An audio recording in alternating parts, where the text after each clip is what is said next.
Hello കൂട്ടുകാരേ, എല്ലാവർക്കും സുഖല്ലേ? ഇന്ന് എൻ്റെ ഒരു ഓഫ് ഡേ ആയിരുന്നു. അതുപോലെ വെറുതെ എഴുന്നേറ്റ് മടി പിടിച്ചിങ്ങനെ ഇരിക്കുമായിരുന്നു. എൻ്റെ വീട്ടിൽ ഒരുപാട് പണികൾ ചെയ്യാനുണ്ടായിരുന്നു. പക്ഷെ ഞാൻ ചെയ്തില്ല. അങ്ങനെ ഇങ്ങനെ മടി പിടിച്ച് എന്നാ ചെയ്യേണ്ടതെന്ന് ആലോചിച്ചിരിക്കുന്ന സമയത്താണ് എൻ്റെ താഴത്തെ വീട്ടിലെ കൊച്ചെന്നെ വിളിച്ചത്. ഈ താഴത്തെ വീട്ടിലെ കൊച്ചെന്ന് പറയുമ്പോഴത്തേനും എൻ്റെ പുതിയ കൂട്ടുകാർക്കൊക്കെ അറിയാവേ. അവരെ ഇവർ കണ്ട് പരിചയപ്പെട്ടതാക്കിയ കേട്ടോ. അപ്പം അവൾ വിളിച്ചിട്ട് ചോദിച്ചു, ചേച്ചി എന്നാടുക്കുവാ? ഞാൻ അടുത്ത ദിവസം ഒരു ടൂറ് പോവുക, എൻ്റെ മുടി ഒന്ന് കളർ ചെയ്യാൻ സഹായിക്കാവോ എന്ന്. സഹായിക്കാവോ എന്നാണ് ചോദിച്ചത്, കളർ ചെയ്തു തരാവോ എന്നല്ല. ഞാൻ പറഞ്ഞു, എടി മോളെ, ഞാൻ ഇത് അടിപൊളിയായിട്ട് ചെയ്തു തരാം, എനിക്കിതൊക്കെ നന്നായിട്ട് അറിയാവുന്നതാണ്. ഇവള് വിശ്വസിച്ചു. ഇവളോർത്ത് ഞാൻ പ്രൊഫഷണലായിട്ട് ഇതൊക്കെ പഠിച്ചിട്ടുണ്ട്, എന്നാൽ ചേച്ചിയെ ഫുള്ളായിട്ട് ഏൽപ്പിച്ചേക്കാന്ന്. അങ്ങനെ ഞാൻ ഇവളെയും കൂട്ടി കടയിലൊക്കെ പോയി വേണ്ട കളറൊക്കെ വാങ്ങിച്ച് അതിൻ്റെ ബാക്കി സാധനങ്ങളൊക്കെ വാങ്ങിച്ച് ഞങ്ങൾ വീട്ടിൽ തിരിച്ചു വന്ന് പരിപാടി തുടങ്ങി. പരിപാടി തുടങ്ങിയപ്പം സാധാരണ കടയിലൊക്കെ ചെല്ലുമ്പം പറയുന്ന പോലെ ഇവള് കുറച്ച് സജഷൻസ് ഒക്കെ കൊണ്ടുവന്നു കേട്ടോ. അപ്പം ഞാൻ പറഞ്ഞു, മോളെ മിണ്ടാതെ അവിടെ ഇരുന്നു, എനിക്ക് സൗകര്യപ്രദമായ രീതിയിൽ എനിക്കറിയാവുന്ന പോലെ കാര്യങ്ങളൊക്കെ ചെയ്യും. അവസാനം ഇതിന്റെ റിസൾട്ട് വരുമ്പോൾ മാത്രം കൊച്ചെന്തേലും മിണ്ടിയാൽ മതിയെന്ന്. പെട്ടില്ലേ, എന്നാ ചെയ്യാനാ? അത് മാത്രമല്ല, ഞാൻ പറഞ്ഞു പെഡിക്യൂർ മാനിക്യൂർ ഇതെല്ലാം ചെയ്തു കൊടുക്കാന്ന് പറഞ്ഞു. അങ്ങനെ ഞാൻ പിടിച്ചിരുത്തി, ബലമായിട്ട് പിടിച്ചിരുത്തി എൻ്റെ കലാപരിപാടികളങ്ങ് തുടങ്ങി. എൻ്റെ കഴിവ് പുറത്തെടുക്കാൻ കിട്ടിയ ഒരു സുവർണ അവസരമായിരുന്നു ഇത്. സാധാരണ ഇങ്ങനെ പരീക്ഷിക്കാൻ ആരും മുടിയൊന്നും തരാറില്ല. ഇവള് ശരിക്കും പെട്ടുപോയതാണേ.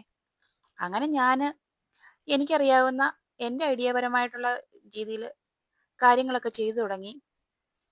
അവളുടെ മുടിക്ക് കുറച്ച് ലെങ്ത് ഉള്ളതുകൊണ്ട് കുറച്ച് പാടായിരുന്നു. പക്ഷെ എന്നാലും ഞാനൊരു പരിപാടി ഏറ്റെടുത്തതല്ലേ, അത് മുഴുമിപ്പിക്കാതെ പോകാൻ പറ്റിയല്ലോ.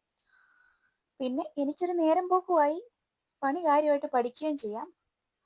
ഇനി അഥവാ സക്സസ്ഫുൾ ആയ നമുക്ക് കുറച്ച് ക്ലയന്റിനെയും കിട്ടുമല്ലോ. അതായിരുന്നു എൻ്റെ ഉദ്ദേശം.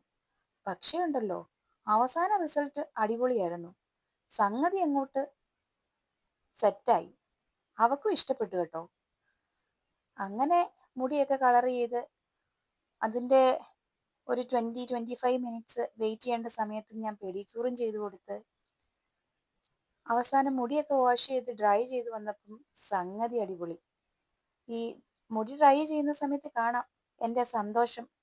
ഞാൻ കിടന്ന് അങ്ങോട്ടും ഇങ്ങോട്ടും ഓടുന്നതും ചാടുന്നതും. എന്താന്ന് വെച്ച് കഴിഞ്ഞാലുണ്ടോ, അവള് പറഞ്ഞു, ചേച്ചി ഇത്ര വിചാരിച്ചില്ല കേട്ടോ, ചേച്ചി ഇത് പെർഫെക്റ്റ് ആയിട്ട് ചെയ്തിട്ടുണ്ടെന്ന് പറഞ്ഞു. അത് കേട്ടപ്പോൾ എനിക്ക് ഭയങ്കര സന്തോഷമായി.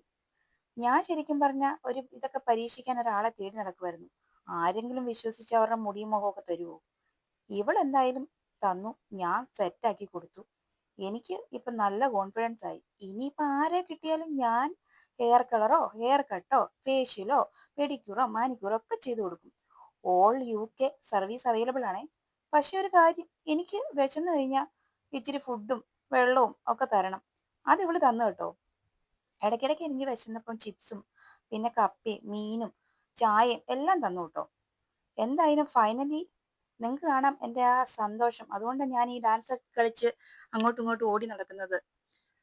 കാരണം ഞാൻ ആദ്യമായിട്ട് ചെയ്ത ഒരു പരിപാടി സക്സസ്ഫുൾ ആയി. ഒരു എക്സ്പീരിയൻസും ഇല്ല ഇന്നേ വരെ. ഞാൻ വേറെ ആർക്കും പരീക്ഷിച്ചിട്ടില്ല. ഞാൻ സ്വന്തമായിട്ട് ഇതൊക്കെ ചെയ്യാറുണ്ട് കേട്ടോ, വല്ല കാലത്തും. കാരണം ഇതെല്ലാം എനിക്ക് മടിയാന്നേ.